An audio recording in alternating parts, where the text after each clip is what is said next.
If you had to guess what my nationality was, where I was from originally, what would you say?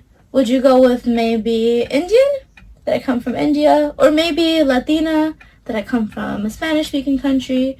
Those are the two most common guesses. However, I actually come from one of only three countries in South America in which they don't speak Spanish, or which Spanish is not the primary language. The primary language of my country is actually English, and the country is Guyana, so I would be considered Guyanese. Guyana is not the most well-known country, however, there are some pretty cool facts about it.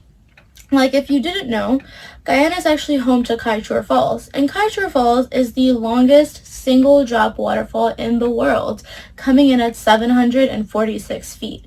Another cool thing about Guyana is just our culture.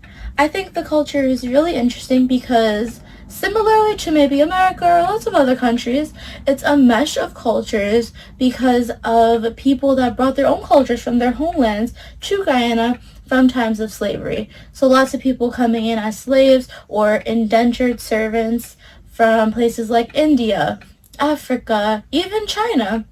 And that created a lot of different culture meshes. So mixing, like, say, your Chinese, your Indian, your African culture with the Guyanese culture that was already there from the indigenous, from the natives, people that we typically call Amerindian in Guyana, also mixed with the Caribbean culture in Guyana. And I think that this mesh of cultures is super unique because there are only so few places in the world that you can find this kind of culture, and Guyana happens to be one of them. So if you're ever interested in maybe taking a look at the world's longest waterfall or just tasting some really good food, try to visit or look into Guyana.